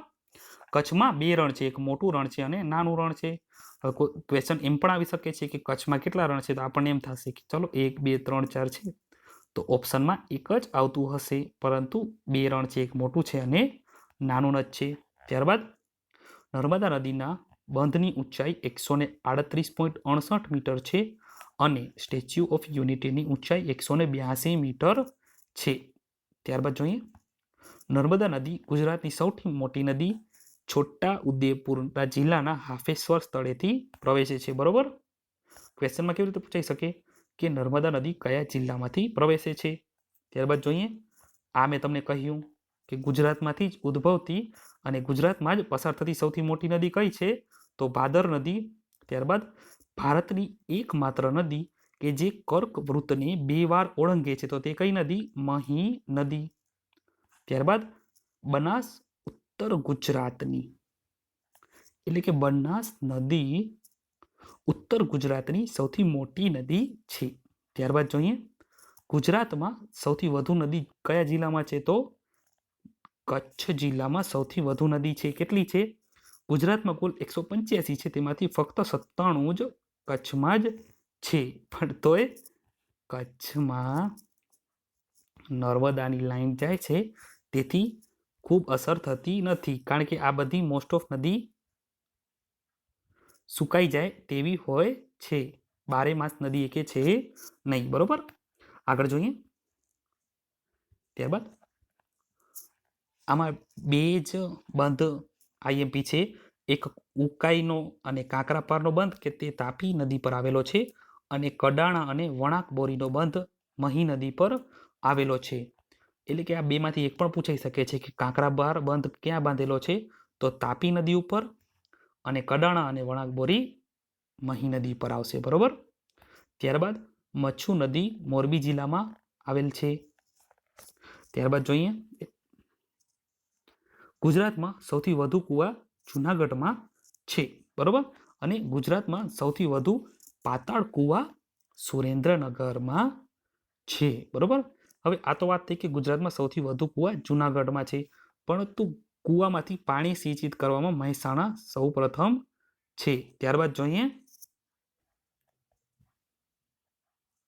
ગુજરાતમાં સૌથી વધુ વરસાદ તો કપરાડા વલસાડમાં પડે છે. તેના લીધે તેને ચેરાપુંજી પણ કહેવામાં આવે છે ગુજરાતનું. સૌથી ઓછો વરસાદ કચ્છ જિલ્લામાં પડે છે. સૌરાષ્ટ્રમાં જુનાગઢ અને સોમનાથ જિલ્લામાં વધુ વરસાદ પડે છે. ગુજરાતની વાત થાય તો કપરાડા આવે, અને સૌરાષ્ટ્રની વાત થાય તો જુનાગઢ સોમનાથ આવશે. ગુજરાતમાં સૌથી વધુ જમીન કાપની જમીન 50% છે. બરોબર, અને બેસર જમીનમાં તમાકુનો પાક સારો લઈ શકાય છે. ચરોતરમાં સૌથી વધુ જમીન બેસર પ્રકારની છે, તે કારણોસર ત્યાં તમાકુનો પાક વધારે લેવાય છે. ત્યારબાદ સૌથી વધુ જંગલ ધરાવતો જિલ્લો કચ્છ છે, પરંતુ ટકાવારી પ્રમાણે ડાંગ થશે. ગીર, કાંકરેજી, ડાંગી ગાયના પ્રકાર છે, જ્યારે જાફરાબાદી, મહેસાણી, સુરતી ભેંસના પ્રકાર છે. સૌથી વધુ દુધાળા પક્ષી ધરાવતો જિલ્લો પક્ષી નહીં ખેડા છે, અને જ્યારે સૌથી વધુ ઘેટા બકરાની સંખ્યા કચ્છમાં છે. ત્યારબાદ ગુજરાતના ઉદ્યાન અને અભયારણ્ય, તો ગુજરાતમાં 4 ઉદ્યાન રાષ્ટ્રીય છે. કયા કયા? ગીર રાષ્ટ્રીય ઉદ્યાન કે જે સોમનાથમાં આવેલું છે અને સૌથી મોટું છે. ત્યારબાદ સૌથી નાનું કયું છે, તો વાંસદા રાષ્ટ્રીય ઉદ્યાન. પરીક્ષામાં આપણને એમ પૂછાઈ શકે છે કે ગુજરાતનું ઉદ્યાન કે જે રાષ્ટ્રીય ઉદ્યાન છે, અને ગુજરાતનું સૌથી મોટું કયું છે, તો ગીર રાષ્ટ્રીય ઉદ્યાન, અને સૌથી નાનું વાંસદા. તમને આ 4 ખૂબ અગત્યના છે, તે તમને ખબર હોવી જોઈએ, કારણ કે તે રાષ્ટ્રીય ઉદ્યાન છે. બરોબર. ત્યારબાદ સુરખાબનગર, તો તે રાપર કચ્છમાં આવેલું છે, કે તે સૌથી મોટું અભયારણ્ય છે. બરોબર. ત્યારબાદ પોરબંદર પક્ષી અભયારણ્ય, કે જે સૌથી નાનું છે અભયારણ્ય, તે પોરબંદરમાં આવેલ છે. ત્યારબાદ જાંબુઘોડા અભયારણ્ય, કે જે રીંછ માટેનું છે, તે પંચમહાલમાં આવેલું છે, અને બરડીપાડા અભયારણ્ય આહવા ડાંગ ખાતે આવેલું છે. બરોબર. આગળ જોઈએ. ત્યારબાદ મહત્વના કેન્દ્રો, તો મહત્વના કેન્દ્રોમાં રસાયણ માટે વાપી મહત્વનું કેન્દ્ર છે. દરિયાઈ માછલીના ઉત્પાદનમાં ગુજરાત સૌપ્રથમ આવે છે. ત્યારબાદ ઇજનેરી ઉદ્યોગ પૂછે તો અમદાવાદ આવશે. ડીઝલ એન્જિનનું પૂછે તો રાજકોટ આવે, અને ખેતીના યંત્રો માટેનું પૂછે તો જુનાગઢ. ઘડિયાળ અને સિરામિક ઉદ્યોગ માટે પૂછે તો મોરબી. જહાજ ભાંગવાનો ઉદ્યોગ પૂછે તો અલંગ. ખાંડ માટે બારડોલી, અને કાગળ ઉદ્યોગ માટે વલસાડ. આ ખૂબ મહત્વના કેન્દ્રો છે. આપણે ક્વેશ્ચનમાં કઈ રીતે પૂછાઈ શકે કે કાગળ ઉદ્યોગ માટે ગુજરાતનું મહત્વનું કેન્દ્ર કયું છે, તો વલસાડ. બરોબર, સમજી ગયા. આગળ જોઈએ. ગુજરાતની મુખ્ય ડેરીઓ મધુર ગાંધીનગર, દૂધસાગર મહેસાણા, દૂધ સરિતા ભાવનગર, દૂધ ધારા ભરૂચ, સાબર હિંમતનગર, અને ગોપાલ રાજકોટ. જિલ્લા વિશેષ. યહૂદીઓનું એકમાત્ર તીર્થસ્થાન, તો સિનેગોગ ખમાસા, જે અમદાવાદમાં આવેલ છે. વાલ્મી સંસ્થા, તો વાલ્મી સંસ્થા પાણીને લગતી સંસ્થા છે, તો તે ક્યાં આવેલી છે? તો આણંદમાં. ત્યારબાદ શ્રી રંગ અવધૂતનો આશ્રમ, તો તે નારેશ્વર ખાતે વડોદરામાં આવેલ છે. બૈજુ બાવરાનો જન્મ ચાંપાનેર પંચમહાલમાં થયો હતો. આ ખૂબ આઈએમપી ક્વેશ્ચન થઈ શકે છે કે પ્રતિવર્ષ ગ્રામીણ ઓલિમ્પિક્સ ક્યાં યોજાય છે? તો દાહોદમાં. સંતરામ મહારાજનું મંદિર નડિયાદ ખાતે આવેલ છે. ડાયનાસોરના સૌ પ્રથમ ઈંડા રૈયાલી મહીસાગર ખાતે મળી આવેલા હતા. ઉત્તરાર્ધ મહોત્સવ મોઢેરા ખાતે ઉજવાય છે કે જે મહેસાણામાં આવેલ છે. સહસ્ત્રલિંગ તળાવ કે જે સિદ્ધરાજ જયસિંહ દ્વારા બનાવવામાં આવ્યું હતું તે પાટણમાં આવેલ છે. ત્યારબાદ જોઈએ કાઠિયાવાડનો દરવાજો, તો તે કોણ ઓળખાય છે કાઠિયાવાડ દરવાજા તરીકે? તો વઢવાણ ઓળખાય છે. સૌપ્રથમ ખાનગી બંદર કયું? તો પીપાવાવ. પિંક સિટી તરીકે ધ્રાંગધ્રા, બર્ડ સિટી તરીકે પોરબંદર વખણાય છે. 18 વર્ષે કુંભ મેળો ક્યાં ભરાય છે? તો ભાડભૂત ભરૂચમાં. થર્મોપોલીનો જિલ્લો તરીકે વલસાડ વખણાય છે. આગળ જોઈએ. ત્યારબાદ આપણે મેળાઓ જલ્દીથી જોઈ લઈએ. ગુજરાતના મેળાઓ અને નૃત્યો, તો વૌઠાનો મેળો કે તેમાં ગધેડાની મોટા પાયે ઇમેજ થાય છે તે ધોળકામાં થાય છે અને સૌથી મોટો લોક મેળો પણ છે. ત્યારબાદ પલ્લીનો મેળો જેમાં શુદ્ધ ઘી ચડાવવામાં આવે છે તે ગાંધીનગરમાં થાય છે. ત્યારબાદ ઊંટની સૌથી વધુ લેવેચ ક્યાં થાય છે? તો સિદ્ધપુરના મેળામાં પાટણ ખાતે થાય છે. અને વરસાદની આગાહી પાલોદરના મેળામાં થાય છે જે મહેસાણા ખાતે થાય છે. ત્યારબાદ નૃત્યો, તો ગૌફગુત્તણ સૌરાષ્ટ્ર અને કોળી અને કણવી બહેનો દ્વારા. ટીપ્પણી નૃત્ય ચોરવાડની કોળી અને વેરાવળની ખારવણ બહેનો દ્વારા. અને રાતલ માતા તેડવામાં આવે તો તે વખતે થતું નૃત્ય એટલે કે હમચી નૃત્ય અને રૂમાલ નૃત્ય મહેસાણાના ઠાકોરો દ્વારા કરવામાં આવે છે. તો આ તો થયું ગુજરાતનું હિસ્ટ્રી, જિયોગ્રાફી ને તે બધું. હવે જે ભારતને લગતું છે ને કે જે કરંટ અફેરનું બેઝિક્સ જે જાણવાનું છે તે તમને હું જલ્દીથી કહી દઉં. સૌપ્રથમ વધારાનામાં જોઈ લઈએ ઈસરો. તો ઈસરોની સ્થાપના ક્યારે થઈ હતી? 1969માં. સૌપ્રથમ 1975માં આર્યભટ્ટ ગ્રહ મોકલવામાં આવ્યું હતું, પરંતુ તે ભારતમાંથી નહોતું મોકલવામાં આવ્યું. સૌપ્રથમ ભારતમાં જ મોકલવામાં આવેલું હોય તેવું રોહિણી ઉપગ્રહ ભારતમાંથી મોકલવામાં આવેલો હતો, તે 1980માં. હાલમાં કે સિવન તેમના ચેરમેન છે. મંગળયાન કે તેનો પ્રથમ પ્રોજેક્ટ 2008માં અને બીજો પ્રોજેક્ટ હમણાં થોડાક ટાઈમમાં જ થવાનો છે. બરોબર. સૌથી નાનું સેટેલાઇટ કયું છે? તો કલામસેટ V2 કે જે હમણાં થોડાક ટાઈમ પહેલાં જ લોન્ચ કરવામાં આવ્યું હતું. અને સૌથી ભારે રોકેટ કયું છે? તો GSAT MK3. ત્યારબાદ યુનેસ્કોનું હેડક્વાર્ટર અને વિશ્વ આરોગ્ય સંગઠન. તો યુનેસ્કોનું હેડક્વાર્ટર પૂછે તો પેરિસ ફ્રાન્સ અને વર્લ્ડ હેલ્થ ઓર્ગેનાઇઝેશન કે જેને ગુજરાતીમાં વિશ્વ આરોગ્ય સંગઠન કહેવાય તો તે જીનીવા ખાતે આવેલ છે. જીનીવા ક્યાં આવ્યું છે? તો સ્વિટ્ઝરલેન્ડ. બરોબર. આગળ જોઈએ. 1 કિલોમીટર એટલે કે 1000 મીટર. 1 મીટર એટલે કે 100 સેન્ટીમીટર. બરોબર. તો આપણે આમાં 2 મીંડા ઉમેરી દઈએ તો આ થઈ જાય. બરોબર. એટલે કે 1 કિલોમીટર બરાબર એકમ, દશક, 100, 1000, 10,000, લાખ, 10 લાખ સેન્ટીમીટર પણ થઈ શકે છે. બરોબર. આગળ જોઈએ. લાખ થશે, 10 લાખ નહીં થાય. ત્યારબાદ 1 માઇલ એટલે કેટલા થશે? 1.609 કિલોમીટર. 1 ફૂટ તો 12 ઇંચ. 1 ઇંચ તો 2.54 સેન્ટીમીટર. 1 નોટિકલ માઇલ તો 1.852 કિલોમીટર એટલે 1.852 કિલોમીટર. 1 મીટર એટલે કે 3 ફૂટ થાય. બરોબર. ત્યારબાદ સૌથી વધુ જીવનાર પ્રાણી કયું? તો કાચબો, અરાઉન્ડ 250 વર્ષ. સૌથી મોટું પ્રાણી વહેલ. સૌથી મોટું ઈંડું મૂકનાર પક્ષી તો શાહમૃગ. ત્યારબાદ પુખ્ત વયના શરીરમાં કેટલા હાડકાં હોય છે? તો 206 હોય છે, જ્યારે નવજાત શિશુમાં 213 હાડકાં હોય છે. માણસનું વૈજ્ઞાનિક નામ શું છે? તો હોમો સેપિયન લીન, બરોબર, હોમોસેપિયન્સ લીન, બરોબર આયરું. ત્યારબાદ શરીરના સૈનિકો તરીકે શ્વેત કણોને ઓળખવામાં આવે છે. ઓ બ્લડ ગ્રુપવાળા સર્વદાતા કહેવામાં આવે છે, જ્યારે AB બ્લડ ગ્રુપવાળાને સર્વગ્રાહી કહેવામાં આવે છે. સૂર્યપ્રકાશમાંથી કયું વિટામિન મળે? તો વિટામિન ડી. અને રતાંધણાપણું ક્યારે થાય? તો વિટામિન એની ઉણપથી, બરોબર.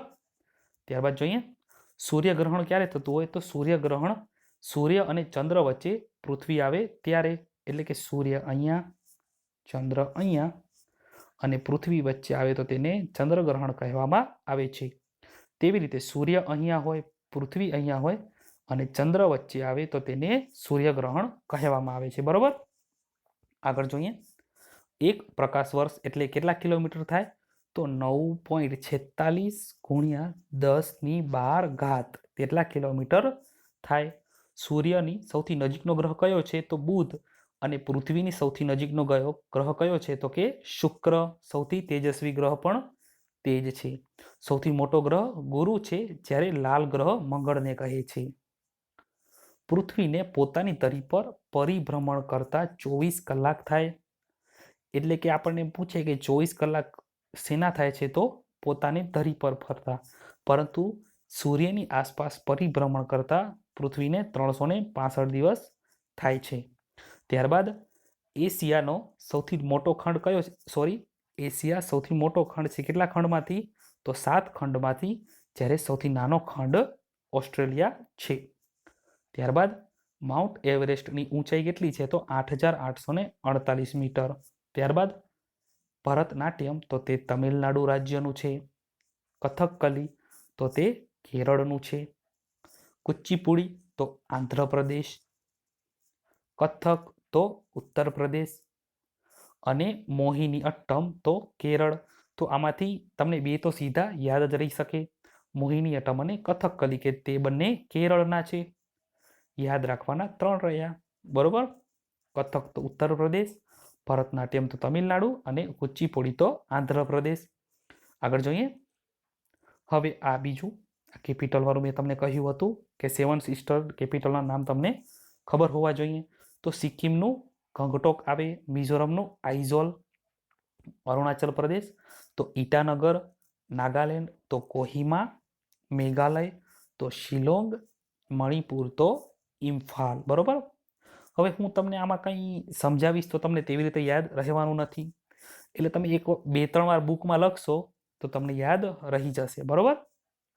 ત્યારબાદ વિશ્વનો સૌથી મોટો ડેલ્ટા સુંદરવન, કે જે પશ્ચિમ બંગાળ અને બાંગ્લાદેશની બોર્ડર છે તે બંને વચ્ચે રચાય છે. અહીંયા 3 નદીનું સમાગમ થાય છે અને એક મોટું ડેલ્ટા બને છે, જેને ડેલ્ટા કહે છે. તેનું નામ છે સુંદરવન ડેલ્ટા અને વિશ્વનો સૌથી મોટો ડેલ્ટા બને છે, બરોબર. ત્યારબાદ બદ્રીનાથ ઉત્તરાખંડમાં આવેલ છે. રામેશ્વરમ તમિલનાડુમાં આવેલું છે. બૃહદેશ્વર મંદિર તે તંજાવુર, કે તે પણ તમિલનાડુમાં આવેલું છે. હવે આ મંદિરની ખાસિયત શું છે? કે તેનો પડછાયો જમીન પર પડતો નથી. 1-2 ક્વેશ્ચન તેવા પણ પૂછાઈ શકે છે મંદિરને લગતા, કે આ મંદિર ક્યાં આવેલું છે, બરોબર. ત્યારબાદ જગન્નાથપુરી મંદિર ઓડિશામાં આવેલ છે. આગળ જોઈએ રવિ પાક કોને કહેવાય? તો શિયાળામાં લેવાય તેને. જાયદ પાક ઉનાળામાં અને ખરીફ પાક એટલે કે ચોમાસામાં, બરોબર. હવે રવિ પાકમાં કયા કયા આવે? ઘઉં, ચણા, સરસવ અને બટેટા.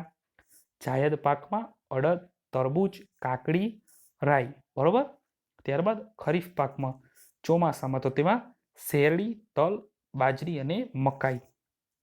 કાંચનજંગા રાષ્ટ્રીય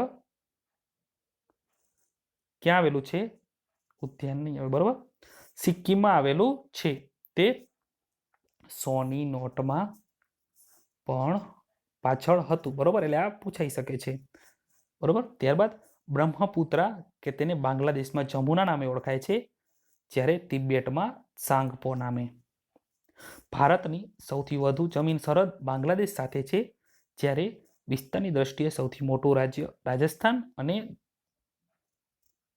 વસ્તીની દ્રષ્ટિએ યુપી, બરોબર. કર્કવૃત ભારતના 8 જિલ્લામાંથી પસાર થાય છે.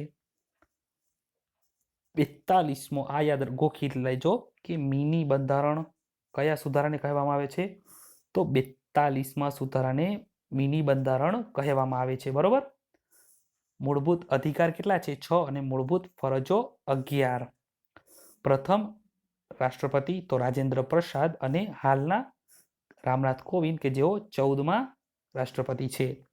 રાધાકૃષ્ણન કે તેઓ પ્રથમ ઉપરાષ્ટ્રપતિ અને હાલના 14મા વેંકૈયા નાયડુ.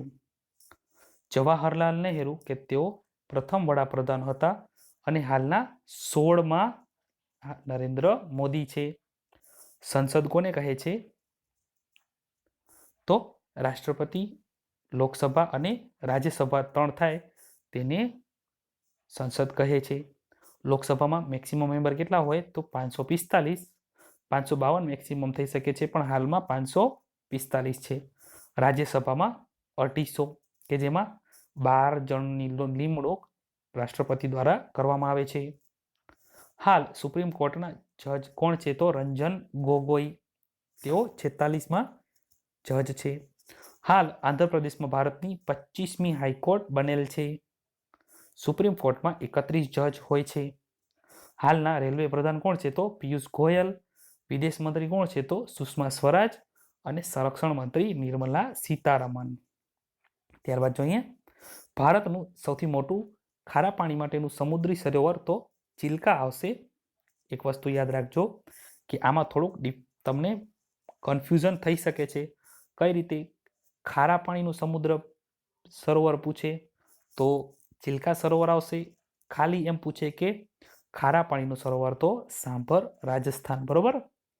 ત્યારબાદ ભારતનું સૌથી મોટું સરોવર તો વુલર સરોવર કે જે જમ્મુ કાશ્મીરમાં આવેલ છે અને તે સૌથી મોટું મીઠું પાણીનું સરોવર છે, એટલે કે મીઠા પાણીનું સરોવર છે. ભારતનું પેરિસ અને પિંક સિટી કોને કહેવામાં આવે છે? તો જયપુરને. ભારતનું ગોલ્ડન સિટી, આ એક વસ્તુ યાદ રાખજો, મેં તમને પહેલે કીધું હતું ને હજી કહું છું કે ખાલી ગોલ્ડન સિટી કીધું હોય તો અમૃતસર, પરંતુ ભારતનું ગોલ્ડન સિટી પૂછે તો જેસલમેર. ત્યારબાદ દક્ષિણની ગંગા તો કાવેરી, તે નદી દક્ષિણની ગંગા કહેવામાં આવે છે. મહેલોનું શહેર તો કોલકાતા. નવાબોનું શહેર તો લખનઉ અને વ્હાઇટ સિટી તો ઉદયપુર. બ્લુ સિટી તો જોધપુર. બરોબર. ત્યારબાદ ભારતનો સર્વોચ્ચ નાગરિક એવોર્ડ કયો છે? તો ભારત રત્ન. આ વખતે 3 લોકોને ભારતીય રત્ન આપવામાં આવેલ છે. ત્યારબાદ બીજા નંબરનો સર્વોચ્ચ નાગરિક એવોર્ડ પદ્મવિભૂષણ છે. ત્રીજા નંબરનો પદ્મભૂષણ અને ત્યારબાદ પદ્મશ્રી. મહાત્મા ગાંધીજી તેને રાજઘાટ કહે છે. ત્યારબાદ મોરારજી દેસાઈની અભયઘાટ. ત્યારબાદ લાલ બહાદુર શાસ્ત્રીની વિજય ઘાટ કહેવામાં આવે છે. બરોબર. સ્મારકો બધાની વાત છે. ત્યારબાદ જોઈએ અતિ પ્રાચીન ગ્રંથ કયું? તો ઋગ્વેદ. સત્યમેવ જયતે મુંડકોપનિષદમાંથી લેવાયેલ છે. યુરોપિયન પ્રજા સૌપ્રથમ ભારતમાં કઈ આવી હતી? તો પોર્ટુગીઝ. બંગાળના ભાગલા તો 1905માં પડ્યા હતા. જલિયાવાલા બાગ હત્યાકાંડ 1919માં થયું હતું અને હિન્દ છોડો આંદોલન 1942માં થયું હતું. આ આપણું થયું હિસ્ટ્રી. બરોબર. ગુજરાતનું સાયન્સ બધું જીકે મેં આમાં લઈ લીધું. હવે આપણે ગુજરાતી સાહિત્ય ભણશું. બરોબર. હવે તમને આમાં કોઈ કમી લાગી હોય તો તમે મને જણાવજો. ચલો તો હવે તે જોઈએ. તો ચલો હવે ગુજરાતી સાહિત્ય અને વ્યાકરણ જોઈ લઈએ. પહેલાનો વિડીયો એટલે કે પ્રથમ 50 મિનિટ ખૂબ તમને લોડ પડ્યો હશે કે ક્યારે હવે સર જલ્દી કમ્પ્લીટ કરે. હવે તમને આમાં મજા આવશે ગુજરાતી સાહિત્ય અને વ્યાકરણમાં. શા માટે? તો આમાં મેં શોર્ટ એન્ડ સ્વીટ બધું લીધેલ છે. વ્યાકરણમાં થોડુંક હજી તમને પ્રોબ્લેમ થશે. બરોબર. પણ મેં તમને સહેલાઈથી સમજાઈ જાય તેવું જ મેં કર્યું છે. બરોબર. ચલો જોઈએ. તખલ્લુસ તો ખૂબ બધાના છે, પરંતુ જે લોકમુખે છે ને જેની કૃતિ ખૂબ પ્રખ્યાત થઈ છે તેમના જ મેં તખલ્લુસ લીધા છે. તો કનૈયાલાલ મુનશી તેનું તખલ્લુસ છે ઘનશ્યામ. કિશનસિંહ ચાવડા તો તેમનું થશે જીપ્સી. સુરસિંહજી ગોહિલ તો તેમનું થશે કલાપી. ગૌરીશંકર જોશી તો તેમનું ધૂમકેતુ. મન્નુભાઈ પંચોળી તો દર્શક. બળવંતરાય ઠાકોર તો સેહની. ઉમાશંકર જોશી તો તે વાસુકી શ્રવણ પણ કહેવામાં આવે છે. રામનારાયણ પાઠક તો દ્વિરેફ. આટલા જ યાદ તમારે રાખવાના છે. બરોબર, આગળ જોઈએ મુખ્ય પંક્તિઓ. હવે આ જે મુખ્ય પંક્તિઓ છે તે લોકમુખે છે, તે જ મેં બધી લીધી છે. અને તેમાં પણ પરીક્ષામાં પણ જો પૂછાય તો તેમાં પણ તેવી જ આવશે. પાન લીલું જોયું ને તમે યાદ આવ્યા તો તેમાં હરીન્દ્ર દવે આવે. ઉંબરે ઊભી સાંભળું રે બોલ વાલમના તો તેમાં મણિલાલ દેસાઈ આવશે. ઈંધણા વીણવા ગઈ તી મોરી સૈયર તો તેમાં રાજેન્દ્ર શાહ આવશે. જ્યાં જ્યાં વસે એક ગુજરાતી ત્યાં ત્યાં સદા કાળ ગુજરાત તો આમાં અરદેસર ખબરદાર આવશે. ત્યારબાદ જોઈએ હરિનો માર્ગ છે સુરાનો નહીં કાયરનું કામ જોને તો આમાં પ્રીતમદાસ આવશે. આપણને સાહિત્ય તેટલું બધું ડીપમાં પૂછાશે નહીં. બરોબર, તો આપણે તે મુતાબિક જ કરવાનું છે. છેલ્લો કટોરો ઝેરનો આ પી જજો બાપુ. ઝવેરચંદ મેઘાણી કોને કહી રહ્યા હતા? ગાંધીજીને. 1931માં રાઉન્ડ ટેબલ કોન્ફરન્સ થતી હતી તો તેમાં તે ભાગ લેવા જતા હતા. તો તેને ઉચ્ચારીને ઝવેરચંદ મેઘાણીએ ગાંધીજીને કહ્યું હતું. બરોબર, ત્યારબાદ આપણે સ્કૂલમાં હતા તે વખતે પ્રાર્થના થતી તો તેમાં વધારે પડતી આ જ પ્રાર્થના ગવાતી. કઈ? જીવન અંજલિ થજો મારું જીવન અંજલિ થાજો. તો તે કરશનદાસ માણેક દ્વારા લખવામાં આવી હતી. ત્યારબાદ જય જય ગરવી ગુજરાત દીપે અરુણું પ્રકાશ કે જે આપણું ગુજરાતનું રાજ્ય ગીત છે તો તે નર્મદ દ્વારા લખવામાં આવ્યું હતું. ભૂલો ભલે બીજું બધું મા બાપને ભૂલશો નહીં તો આ કોની છે? તો પુનીત મહારાજની. ત્યારબાદ કઈ લાખો નિરાશામાં અમર આશા છુપાઈ છે તો તે મણિલાલ દ્વિવેદી દ્વારા લખવામાં આવેલ છે. ત્યારબાદ તારી આંખનો અફીણી તારા બોલનો બંધાણી આ કોની છે? તો વેણુભાઈ પુરોહિત. અને કઈ લાખો નિરાશામાં અમર આશા છુપાઈ છે તો મણિલાલ દ્વિવેદી. ફરીથી એકવાર તમે રિવિઝન કરીને જોઈ લેશો. ત્યારબાદ સાહિત્યકાર અને તેનું સ્વરૂપ. તો નરસિંહ મહેતા તો તેઓ પ્રભાતિયા બનાવતા. ત્યારબાદ મીરાબાઈ તો પદ. દયારામ તો ગરબી. વલ્લભ મેવાડો તો તેમના ગરબા ખૂબ પ્રચલિત હતા. ત્યારબાદ બોટાદકર તો રાસ અને ગૌરીશંકર જોશી તો નવલિકા. બરોબર, આગળ જોઈએ ગુજરાતી સાહિત્યમાં સૌપ્રથમ તો આત્મકથા તો જે નર્મદ દ્વારા લખવામાં આવી હતી મારી હકીકત. બરોબર, ત્યારબાદ નવલકથા કરણ ગેલો નંદશંકર મહેતા દ્વારા લખવામાં આવી હતી.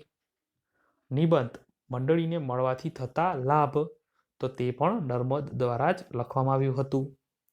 પ્રથમ કાવ્ય સંગ્રહ ગુજરાતી કાવ્યદોહન તો તે દલપત રામ દ્વારા લખવામાં આવ્યું હતું. ગુજરાતી છાપું તો પ્રથમ ગુજરાતી છાપું મુંબઈ સમાચાર. અને રાષ્ટ્રીય શાયર તરીકે અરદેસર ખબરદાર હતા. ગાંધીજીએ રાષ્ટ્રીય શાયર તરીકે ઝવેરચંદ મેઘાણીને બોલાવ્યા અને બિરુદ આપ્યું હતું. પણ રાષ્ટ્રીય શાયર પૂછવામાં આવે તો અરદેસર ખબરદાર આવશે. બરોબર, અગત્યની કૃતિઓ આ મોસ્ટ આઈએમપી છે, આમાં ધ્યાન રાખજો. સરસ્વતીચંદ્ર કે તેમનું પાત્ર ગુણસુંદરી પણ ખૂબ જ ફેમસ થયું હતું તો તે ગોવર્ધન રામ ત્રિપાઠી દ્વારા લખવામાં આવ્યું હતું. નિશિત જોશી કે જેમને નિશિત કૃતિ માટે જ્ઞાનપીઠ પુરસ્કાર મળ્યો હતો તો તે ઉમાશંકર જોશી દ્વારા લખવામાં આવ્યું હતું. ત્યારબાદ જન્મ ટીપ કે જેની ભીમો અને ચંદા બે પાત્રો અમર થઈ ગયા છે તો તે ઈશ્વર પેટલીકર દ્વારા લખવામાં આવ્યું હતું. ત્યારબાદ અમાસના તારા જે જીપ્સી એટલે કે કિશનસિંહ ચાવડા દ્વારા લખવામાં આવ્યું હતું. અને ગુજરાતનો નાથ અને પૃથ્વી વલ્લભ તે કનૈયાલાલ મુનશી દ્વારા. પાટણની પ્રભુતા તો તે પણ કનૈયાલાલ મુનશી દ્વારા, પરંતુ પાટણની પ્રભુતાનું મુંજાલ આ પાત્ર ખૂબ પ્રખ્યાત થયું હતું. ત્યારબાદ માણસાઈના દીવા અને યુગવંદના તો તે ઝવેરચંદ મેઘાણી દ્વારા રચિત હતું. ત્યારબાદ યુગવંદના તેના લીધે તેમને રાષ્ટ્રીય શાયરનું બિરુદ મળ્યું હતું. બરોબર, તેમની યુગવંદના કૃતિના લીધે. ત્યારબાદ માનવીની ભવાઈ અને મળેલા જીવ તો પન્નાલાલ પટેલ. સૌરાષ્ટ્રની રસધાર તો ઝવેરચંદ મેઘાણી. અને ખૂબ આઈએમપી મોસ્ટ આઈએમપી ધૂમકેતુ દ્વારા લખવામાં આવી. કઈ? તો પોસ્ટ ઓફિસ, કે જે ગૌરીશંકર જોશી દ્વારા લખવામાં આવી છે. ત્યારબાદ ભારતીય જ્ઞાનપીઠ પુરસ્કાર મોસ્ટ આઈએમપી. બરોબર, તો 4 ગુજરાતીને મળ્યા હતા. કોને કોને? આમાં વર્ષ નહીં પૂછાય તો સૌપ્રથમ કોને મળ્યું હતું? તો કનૈયાલાલ મુનશીને નિશિત માટે. ત્યારબાદ પન્નાલાલ પટેલને તેમની માનવીની ભવાઈ કૃતિ માટે. રાજેન્દ્ર શાહ તો તેને ધ્વનિ કાવ્ય સંગ્રહ માટે મળ્યું હતું જ્ઞાનપીઠ પુરસ્કાર. અને રઘુવીર ચૌધરીને 2014માં સાહિત્યમાં પ્રદાનના કારણે જ્ઞાનપીઠ પુરસ્કાર આપવામાં આવ્યું હતું. ત્યારબાદ સરસ્વતી સન્માન સૌપ્રથમ કોને મળ્યું હતું? તો મનુભાઈ પંચોળીને. સૌપ્રથમ ગુજરાતીની વાત કરી રહ્યો છું. બરોબર, સરસ્વતી સન્માન જે પ્રથમ આપવામાં આવ્યો હતો તો તે તો કોઈક બીજા જ ભાષાના પણ હશે કે તેમને તે એવોર્ડ મળ્યો હતો, પરંતુ પ્રથમ ગુજરાતી મનુભાઈ પંચોળીને મળ્યું હતું. ત્યારબાદ આ વર્ષે 2018 સરસ્વતી સન્માન સિતાંશુ યશચંદ્ર જીતેલા છે. કઈ? તેની વખાર કૃતિ માટે. બરોબર, તેઓ ભુજના છે. આગળ જોઈએ, દિલ્હી સાહિત્ય અકાદમી પુરસ્કાર તો તેમાં સૌ પ્રથમ મહાદેવભાઈ દેસાઈને તેમની કૃતિ મહાદેવભાઈની ડાયરી માટે મળ્યો હતો. આ વખતે એટલે કે 2018માં શરીફા વીજળીવાળાને તેમની વિભાજનની વ્યથા કૃતિ માટે સાહિત્ય અકાદમી એવોર્ડ મળેલો છે. બરોબર, આગળ જોઈએ, અગત્યના સાહિત્યકારોમાં મેં 7 થી 8 જ અગત્યના લીધેલા છે. બરોબર, તો હેમચંદ્ર આચાર્ય કે તે કલિકાલ સર્વેયર તરીકે જાણીતા હતા. તેઓનો જન્મ ધંધુકા અને તેમનો સિદ્ધ હેમ શબ્દાનુશાસન જે ગુજરાતી વ્યાકરણનો ગ્રંથ હતો. બરોબર, નરસિંહ મહેતા કે તેમને આદિકવિ તરીકે ઓળખવામાં આવે છે. તેમનો જન્મ તળાજામાં થયો હતો. વૈષ્ણવજન તો તેને કહીએ તેની વર્લ્ડ ફેમસ કૃતિ થઈ છે. બરોબર, કાનજી તારી મા કહેશે પણ અમે કાનુડો કહેશું રે તે. ત્યારબાદ હુંડી અને સામળસાનો વિવાહ, આ બધી કૃતિ નરસિંહ મહેતાની છે. ત્યારબાદ મીરાબાઈ તો તેઓ ક્યાંના હતા? મેડતા રાજસ્થાનના. બરોબર, ત્યારબાદ સત્યભામાનું રૂસણું પણ તેની કૃતિ હતી. ત્યારબાદ જોઈએ નર્મદ તો નર્મદ સુરતના હતા. તેમના દ્વારા સુરત પ્રજા સમાજની સ્થાપના 1871માં કરવામાં આવી હતી. તેઓએ દાંડીયો પાક્ષિક એટલે કે 15 દિવસે આવતું પુસ્તક, તેને પાક્ષિક કહેવામાં આવે છે, તો તે દાંડીયો ચાલુ કરાવ્યો હતો. ત્યારબાદ જોઈએ સૌપ્રથમ તેના દ્વારા આત્મકથા કઈ લખાઈ હતી? તો મારી હકીકત. બરોબર, ત્યારબાદ જોઈએ જય જય ગરવી ગુજરાત કે જે આપણું રાજ્ય ગીત છે તે પણ નર્મદ દ્વારા જ લખવામાં આવ્યું હતું. મેં તમને પહેલે પણ સમજાવ્યું. ત્યારબાદ પ્રેમાનંદ તો પ્રેમાનંદ જેને મહાકવિ તરીકે ઓળખાય છે, જ્યારે આદિ કવિ તરીકે નરસિંહ મહેતા ઓળખાય છે. બરોબર, તો પ્રેમાનંદ મહાકવિ તરીકે ઓળખાય છે. પ્રેમાનંદ સાહિત્ય સભાની સ્થાપના તેઓ દ્વારા વડોદરા ખાતે 1900 1944માં થઈ હતી. ગુજરાતી ભાષા એવો શબ્દ ઉચ્ચારનાર પ્રથમ કોણ હતા? તો પ્રેમાનંદ. બરોબર.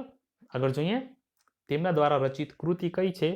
તો ઓખાહરણ, સુદામા ચરિત, કુંવરબાઈનું મામેરું. આ તેમની પ્રખ્યાત કૃતિ અને જે પોતે બનાવેલી છે તે કૃતિઓ છે.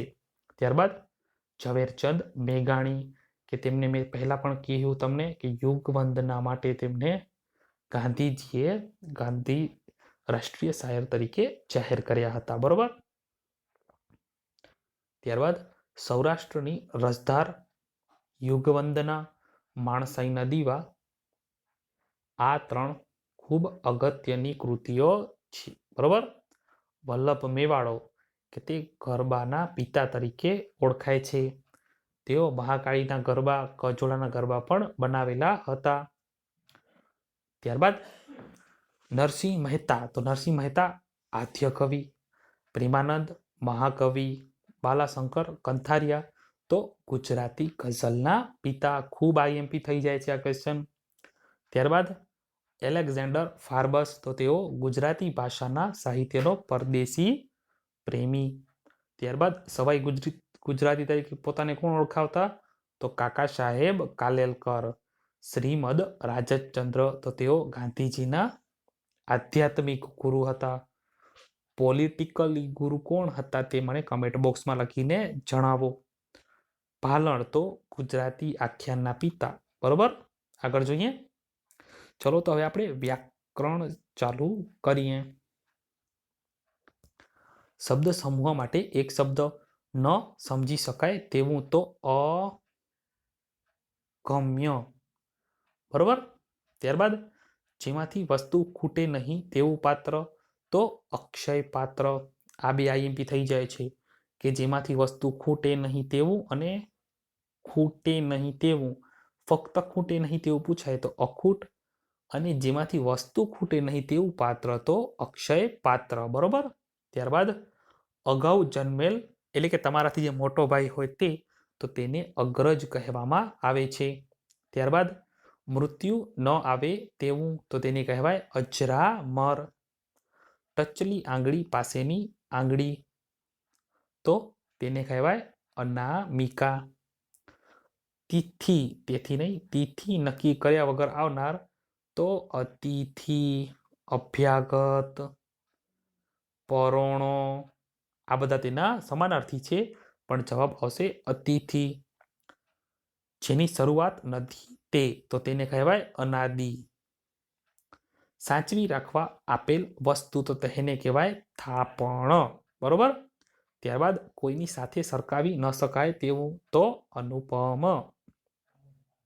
બધી દિશામાં વિજયને વરેલું, તો દિગ્વિજય. દિવસનો કાર્યક્રમ, તો તેને કહેવાય દિનચર્યા. બરોબર. આગળ જોઈએ. દરરોજ છપાતું સમાચાર પત્ર, તો તેને કહેવાય દૈનિક. જેની 3 બાજુ પાણી હોય તેવી જમીન, તો દ્વિકલ્પ. દ્વીપકલ્પ. બરોબર. 60 વર્ષે થતો પર્વ, તો હીરક અથવા મણિ કહેવાય. 25 વર્ષે થાય તો તેને રજત જયંતી કહેવાય. 50 વર્ષે થાય તો સુવર્ણ જયંતી કહેવાય છે. ત્યારબાદ મૂલ્ય આપ્યા વિના જોવા લીધેલ માલ, તો તેને કહેવાય જાંગળ. બરોબર. રણમાં આવેલ લીલો તરીવાળો પ્રદેશ, તો રણદ્વીપ. મરજી મુજબ જીવવું તે, તો સ્વૈર વિહારી. હવાઈ કિલ્લા બાંધનાર, તો શેખ ચલ્લી. બરોબર. આગળ જોઈએ. ઓકે, તો આટલા મોસ્ટ IMP સમાનાર્થી મેં તમને કરાવી દીધા છે. ત્યારબાદ અગ્નિ, તો તેનો સમાર્થ થાય આગ, અનલ, પાવક, દેવતા, હુતાસન. પણ આમાં જે આપણે પરીક્ષાને લગતા પૂછાય છે તે તમને બે કહી દઉં. કયા? તો આગ અને દેવતા. અચાનક, તો ઓચિંતું સફાળું. બરોબર. ત્યારબાદ અતિથિ, તો અભ્યાગત, પરોણો, મહેમાન. આ બધા તેના સમાનાર્થી થયા. ત્યારબાદ અનુપમ, તો અતુલ, અનોખું. બરોબર. ત્યારબાદ અભિમાન, તો ગર્વ, અહમ. તો તે બધા તેના સમાનાર્થી થાય છે. બરોબર. ત્યારબાદ આંખ, તો નેત્ર, નયન આ બધા તેના સમાનાર્થી થાય છે. ઉર તો હૃદય, દિલ, ઔષધ દવા, ઓસડ, કાપડ તો વસન, દુકુલ, વસ્ત્ર આ બધા તેના સમાનાર્થી થાય છે. કાળું તો શીત, શ્યામ, શ્યામલ આ બધા તેના સમાનાર્થી થાય છે. બરોબર. આગળ જોઈએ. કુદરતી તો કુદરતી એટલે સહજ થાય, સ્વાભાવિક થાય અને નૈસર્ગિક પણ થાય. કુદરતીનો સમાનાર્થી. બરોબર. આગળ જોઈએ. ક્ષણ તો ક્ષણ એટલે કે ઘડી, પળ. બરોબર. ત્યારબાદ ગીરી તો પર્વત, પહાડ. દાદા આમાં ગીરી આમ ના આવે, દાદાગીરીમાં દાદાગીરી આમ આવે. બરોબર. ત્યારબાદ ગરીબ, ગરીબમાં તો દીન અને રંક. તલવાર તો ખડગ, તેગ અસી ખડગ શમશેર કૃપાણ આ બધા તેના સમાનાર્થી થાય. તિમિર આ ખૂબ આઈએમપી છે તો તિમિરનું અંધકાર થાય. દિવસ તો દિન, અહન આ બધા તેના સમાનાર્થી થાય. ધજા તો ધ્વજા, કેતુ, પતાકા, ઝંડો આ બધા તેના સમાનાર્થી થાય છે. બરોબર. ત્યારબાદ નવું તો નૂતન, અભિનવ. ત્યારબાદ પક્ષી તો પંખી, દ્વિજ, ખગ આ બધા તમે સમાનાર્થી તમારા બુકમાં એક વાર લખી નાખજો તો તમને યાદ રહી જશે. બરોબર. ત્યારબાદ પિતા તો જનક, તાત. ત્યારબાદ બાળક તો શાવક, બચ્ચું, ડીંભ આ બધા તેના સમાનાર્થી થાય છે. ત્યારબાદ ભાગ આટલો મારો ભાગ છે તો તેને અંશ કહેવાય. ત્યારબાદ મિત્ર તો સખા અથવા સુહૃદ. માનવી તો માણસ અથવા મનુજ. રસ્તો વાટ અને રાહ. વરસાદ તો પર્જન્ય આ ખૂબ આઈએમપી છે. પર્જન્ય, મેહુલો. શહેર, નગર, પૂર, પુરી અને પથપતન. વિરુદ્ધાર્થી અખંડ તો ખંડિત. અગ્રજ તો અનુજ. અદ્યતન તો પુરાતન. અનુકૂળ તો પ્રતિકૂળ. અનુચિત તો ઉચિત.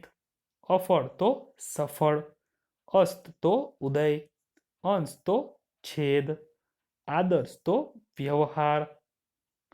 આયાત તો નિકાશ. ઉત્થાન એટલે શરૂ કરવું તો તેનું થાય વિરુદ્ધાર્થી પતન. ઉપકાર તો અપકાર. ઉગવું તો આથમવું. કબૂલ કરવી તો ઇનકાર. ત્યારબાદ કુટિલ તો સરળ. ખુશબો તો બદબો. ચંચળ તો સ્થિર. કોઈકનું મન એકદમ ચંચળ હોય ને કે 5-5 મિનિટે બદલે કે હા હવે મારે ક્રિકેટ રમવા જવું છે, પછી 5 મિનિટ રહીને એમ કહેશે હવે મારે નાસ્તો કરવો છે, તો તેને ચંચળ મનવાળો વ્યક્તિ કહેવાય. ત્યારબાદ જયંતી તો સંવત્સરી લખાય. બરોબર. ત્યારબાદ ટોચ તો તળેટી. તાળો તો વાણો. નીરસ તો રસિક. નેકી તો બંદી. પ્રતિબંધ તો છૂટ થશે. બરોબર. આગળ જોઈએ. પ્રત્યક્ષ કર અને પરોક્ષ કર. બરોબર. ત્યારબાદ પ્રાચીન તો અર્વાચીન. બેભાન તો સભાન. મરજિયાત તો ફરજિયાત. યજમાન તો મહેમાન. લાઘવ તો ગૌરવ. રંક તો રાય. ત્યારબાદ વિયોગ તો સંયોગ. આના સમાનાર્થીમાં હજી સમાનાર્થી 4-4, 5-5 થતા હોય છે, પરંતુ જે પરીક્ષાને લગતા હોય તે હું તે જ સીધા તમને કહી દીધા છે. વિરાટ તો વામન. સમ તો વિષમ અને હિંમત તો ના હિંમત. આગળ જોઈએ. હવે આપણે જોઈએ રૂઢિપ્રયોગ. અગસ્ત્યના વાયદા તો અગસ્ત્યના વાયદા એટલે કે જે પૂરા ન થાય તેવા વાયદા. બરોબર. આગળ જોઈએ. આકાશ તૂટી પડવું તો આકાશ તૂટી પડવું એટલે કે ઓચિંતી આફત આવવી. ત્યારબાદ આંગળીથી નખ વેગળા તો આંગળીથી નખ વેગળા એટલે કે ભેદભાવ હોવો. બરોબર. ત્યારબાદ ઉચાળા ભરવા તો ઘર વખરી લઈ પલાયન થઈ જવું.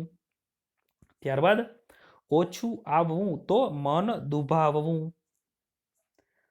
કાચું સોનું તો અત્યંત ફળદાયી. આમાં અડધાથી વધારે તો રૂઢિપ્રયોગ મેં તમને મોડલ પેપરમાં પણ કરાવ્યા હતા. બરોબર, તો તમને એ પણ આવડવા જોઈએ.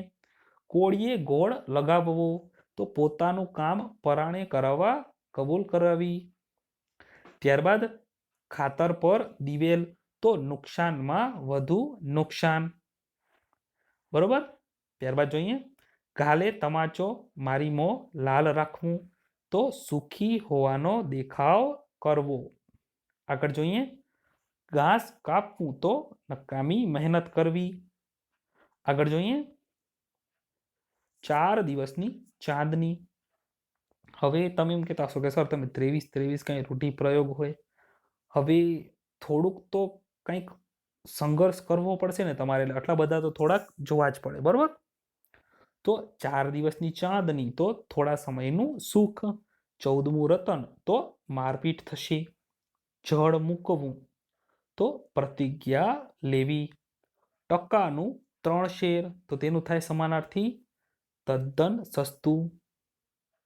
સમાનાર્થી તમે કહો કે રૂઢિપ્રયોગ. બરોબર.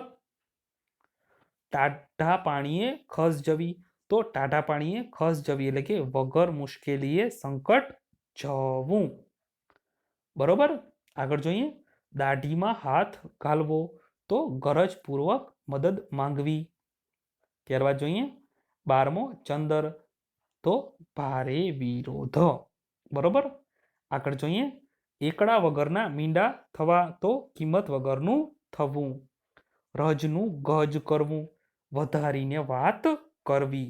આગળ જોઈએ ઉજળું એટલું દૂધ નહીં તો બાહ્ય દેખાવથી છેતરાવું નહીં. બરોબર. આગળ જોઈએ ખાતર પર દિવેલ તો ખર્ચ ઉપર વધુ ખર્ચ. રાત થોડી ને વેશ ઝાઝા તો સમય ઓછો અને કામ ઘણા. બરોબર. આગળ જોઈએ સુથારનું મન બાવળીએ એટલે કે સ્વાર્થમાં નજર હોવી.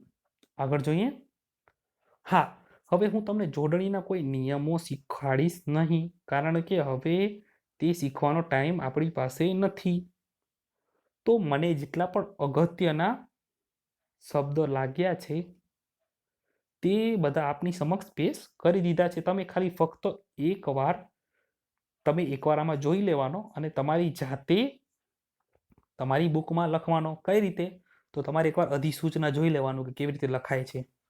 પછી તમે તમારી બુકમાં જોયા વગર તે બુકમાં લખવાનો. બરોબર. એટલે ભૂલ થવાની સંભાવના ઘટી જાય. તો તેવી રીતે તમે અધિસૂચના, પ્રતિનિધિ, અંતરિક્ષ, મુહૂર્ત, દિવાળી, ઐતિહાસિક, પ્રતિકૂળ, અનુભૂતિ, સોલિસિટર, દીપાવલી, પરિણીત, આધારિત, પૂર્ણાહુતિ આ બધા તમે કરી લેજો. પરંતુ હા, તમને હું એક કન્સેપ્ટ કહેવા માંગીશ કે જોડણી તમે કરો ત્યારે એક વસ્તુ યાદ રાખવાની કે ઇંગ્લિશ વર્ડ કોઈ પણ આવશે તો તેમાં જેટલી પણ હસ્વ કે દીર્ઘ તો તેમાં હંમેશા હસ્વ જ આવશે. તમે જુઓ સોલિસિટર તો આમાં બંને હસ્વ જ છે. બરોબર. એક વસ્તુ તે યાદ રાખજો. અને બીજી કે જ્યારે પણ જુઓ તમે આ મુહૂર્ત પ્રથમ હસ્વ આવ્યું અને ત્યારબાદ દીર્ઘ. તેવી જ રીતે તમે આમાં જુઓ અધિસૂચનામાં ધમાં હસ્વ અને સુમાં દીર્ઘ. એટલે કે જ્યારે જ્યારે એક સાથે બે હસ્વ અને આવતું હોય તો પ્રથમ હસ્વ આવશે અને ત્યારબાદ દીર્ઘ આવશે. બરોબર. આગળ જોઈએ આ બધા તમે તમારી રીતે જોઈ લેજો. બરોબર. હવે સંધિ મોસ્ટ આઈએમપી. બરોબર. હવે હું આમાં તમને એક કન્સેપ્ટ કહેવા માંગીશ કે આ મેં શું લખ્યું છે તમને હું પહેલા જણાવી દઉં કે રૂપ વત્તા અંતર. હવે તમે રૂપ બોલો છો ને તો પ ની સાથે ઉચ્ચાર અ પણ આવતો હશે. જુઓ રૂપ, બરોબર, તો અ વત્તા આમાં અંતર તો અ થયો. હવે જ્યારે પણ અ વત્તા અ આવે તો આ થાય, બરોબર. અ વત્તા આ પણ આવે તો પણ આ થાય. જોઈએ જો આપણે રૂપ વત્તા અંતર તો રૂપાંતર, બરોબર. તેવી રીતે પરમ વત્તા અર્થ તો પરમાર્થ. મહા વત્તા અનલ તો મહાનલ. તો જુઓ આમાં મહા એટલે કે આ મહા વત્તા અ તો જુઓ આમાં આ પણ છે અને અ એટલે કે આ વત્તા અ એટલે કે આ થાય, બરોબર. ત્યારબાદ જ્યારે પણ અ તી વત્તા ઈત જ્યારે પણ આવી સંધિ જોડવાની આવે ત્યારે એક વસ્તુ યાદ રાખવી કે જ્યારે સંધિ જોડાઈ જશે ત્યારે હશ્વમાંથી દીર્ઘ થઈ જાય, બરોબર. જુઓ તમે આમાં અતિ વત્તા ઈત તો તેમાં તીમાં હસ્વ હતું પરંતુ ત્યારબાદ દીર્ઘ થઈ ગયેલ છે. આમાં પણ એવું જ કંઈક કન્સેપ્ટ છે એટલે કે ઈ વત્તા ઈ થશે તો દીર્ઘ ઈ આવશે. જુઓ દીર્ઘમાં ફરક છે. હા, આ હસ્વ છે અને આ દીર્ઘ છે ઈ, બરોબર. તો જોઈએ એના એક્ઝામ્પલ. હરિ વત્તા ઇન્દ્ર તો આપણા ઘણા મિત્રો આવી રીતે સિલેક્ટ કરી આવશે કે હરિન્દ્ર આમ થાય. ના, હસ્વ નહીં આવે પરંતુ દીર્ઘ દ્ર બંધ છે, બરોબર. ત્યારબાદ જુઓ કપીશ આમ બનશે, બરોબર. ગૌરીશ હવે તમે તો એમ કહેશો કે આમાં તો દીર્ઘ જ આપેલું છે તો દીર્ઘને કાંઈ નહીં કરવાનું, દીર્ઘને દીર્ઘ જ રહેવા દેવાનું, બરોબર. ત્યારબાદ જોઈએ હવે જુઓ આમાં આપણે હસ્વનું દીર્ઘ કરતા શીખ્યા તો તેવી રીતે ભાનુ વત્તા ઉદય તો આમાં પણ હસ્વ જ છે તો તેનું પણ દીર્ઘ થઈ જશે તો ભાનુદય, બરોબર. તેવી રીતે ચમ વત્તા ઉત્તમ તો ચમુતમ, બરોબર. જો આમાં ફરીથી જોઈએ મંજુ વત્તા ઉસ તો મંજુસા, બરોબર. અનુ વત્તા ઉદિત તો અનુદિત. કન્સેપ્ટ ખાલી એટલો જ યાદ રાખવાનો છે કે હસ્વ આવશે તો સંધિ જોડ્યા બાદ તે દીર્ઘ થઈ જશે, બરોબર. આગળ જોઈએ. સૌપ્રથમ આપણે વાત કરી કે જો અહીંયા આગળ કે અ સાથે અ જોડાય તો આ બને, ઈ સાથે ઈ જોડાય તો દીર્ઘ ઈ બને. તેવી જ રીતે જ્યારે અ વત્તા ઈ જોડાય ત્યારે એ થાય. તો દેવ એટલે કે અ વત્તા ઇન્દ્રમાં ઈ તો જવાબ આવશે દેવેન્દ્ર, બરોબર. તેવી જ રીતે નર વત્તા ઈસ તો નરમાં ર નો અ વત્તા ઈસ તેમાં ઈ તો નરીશ, બરોબર. સોરી, નરીશ ની નરેશ આવશે, બરોબર. અહીંયા ખોટું લખાણું છે, બરોબર. ત્યારબાદ દેવ વત્તા ઈશ તો દેવેશ થશે, સમજી ગયા. તો આગળ જોઈએ. તેવી જ રીતે અ વત્તા ઈ આપણે જોયું તો તેમાં એ થતું હતું. અ વત્તા હવે ઉ થાય તો ઓ આવશે. જોઈએ જુઓ મરણ વત્તા ઉત્તર તો મરણોત્તર. નવ વત્તા ઉઢા તો નવોઢા, સમજી ગયા. આગળ જોઈએ દેવ ઋષિ તો દેવ ઋષિ. હવે જ્યારે જ્યારે આવું વાક્ય આવે ત્યારે રૂ નીકળી જશે અને તેના પાછળના શબ્દમાં ર રાખશે. કેવી રીતે તો જુઓ દેવ વત્તા ઋષિ તો દેવર્ષિ. પહેલે આ નહોતું પરંતુ દેવ વત્તા રૂ નીકળી ગયો અને અહીંયા રેફ લાગી ગયો, બરોબર. તો દેવર્ષિ, તેવી રીતે મહર્ષિ થશે. બરોબર, આગળ જોઈએ. હા, હવે આ તમારા માટે એક નવો ટોપિક લઈને આવ્યો છું કે નિપાત. હવે જ્યારે પણ તમે આવા વાક્ય જુઓ જેમાં તમને ભાર દઈને કહેતા હોય કે તમે સારું જ કર્યું, તમે વાક્ય જ કાઢી નાખશો તો કંઈ ફરક નહીં પડે. જુઓ, હવે તમે વાંચો, તમે સારું કર્યું, પણ તમે સારું જ કર્યું. તો જ્યારે પણ વાક્યમાં જ, ય, પણ, સુધા, જો તમને હું આગળ કહેતો જાઉં, હું તો જઈશ, તો હું જઈશ, તો પણ તમારું વાક્ય બને છે, પણ હું તો જઈશ, તે નિપાત કહેવાય તોમાં. ત્યારબાદ તમે આવશો ને, ત્યારબાદ એનું કામ ધીમું ય ખરું. સમજ્યા? એટલે કે જ્યારે આમ ને કે ય કે તમને આદર આપે કે લખશો ને જી, તો આવા બધાને નિપાત કહેવામાં આવે છે. વાક્યમાં જ, તો, ને, ય, પણ, સુધા, જી, ફક્ત, માત્ર, કેવળ આ વાક્યમાં જ્યારે આવે તો તેને નિપાત કહેવામાં આવે છે. હવે પરીક્ષામાં ક્વેશ્ચન કઈ રીતે પૂછાઈ શકે કે નીચેનામાંથી નિપાત કયું છે? હવે વાક્ય આમ આપેલું હોય કે તમે આવશો ને, હવે એ તરીકે તમે આપે, બી તરીકે આવશો આપે અને સી તરીકે ને આપે. બરોબર, તો આમાં ને નિપાત આવે. સમજી ગયા? આગળ જોઈએ. હા, તમને ક થી જ્ઞ આગળવું જોઈએ. બરોબર, ક, ખ, ગ, ગ, ચ, છ, ચ, છ. હવે પરીક્ષામાં તમને કક્કા પ્રમાણે ગોઠવવાનું કે જાગીર, જાવક, જાતિ, જાદુ. હવે આ તમારે લાઈનમાં ગોઠવવાના છે, તો તમે કઈ રીતે ગોઠવશો? તો તેમાં પહેલે બધા સ્વર આવે અને ત્યારબાદ વ્યંજન આવે. અ, આ, ઈ, ઉ તે પહેલા આવે અને ત્યારબાદ ક, ખ, ગ, ગ આવે. બરોબર, તો ચલો એક આપણે સોલ્વ કરવાની ટ્રાય કરીએ. તો સૌ પ્રથમ જ બધામાં સેમ છે, તો જ પેલે એમને એમ આવશે. ત્યારબાદ આપણે ગ આપેલો છે, વ આપેલો છે, ત આપેલો છે ને દ આપેલો છે. તો ક થી ળ પ્રમાણે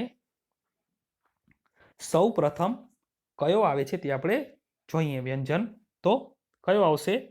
તો તમે આમાં જુઓ ગ, હા, તો ગ સૌ પ્રથમ આવી રહ્યો છે. તો જાગીર પ્રથમ આવશે. ત્યારબાદ જોઈએ તો જાતિ, ત્યારબાદ જાદુ અને ત્યારબાદ જાવક. બરોબર, તેવી જ રીતે બીજું તમારે સોલ્વ કરવાનું છે. ફક્ત તમને આ બંને આવડવા જોઈએ કે સ્વર કયા અને વ્યંજન કયા. અને ક થી જ્ઞ આ મેં હળ સુધી જ લખ્યું છે, પણ જ્ઞ સુધી તમારે લખવાના અને તમને યાદ હોવા જોઈએ. સમજી ગયા ને? જ્યારે જ્યારે તમને આવો જ પ્રથમ શબ્દ સેમ હોય તો તમારે તેના પછીનો જે શબ્દ હોય તેના વ્યંજન જોઈ લેવાના અને તેને ક, ખ, જ્ઞ પ્રમાણે ગોઠવવાના. બરોબર, આગળ જોઈએ. ઓકે, તો આભાર મિત્રો, અને આ તમને કેવો વિડીયો લાગે તે તમે મને કમેન્ટ લખીને જણાવો. આભાર.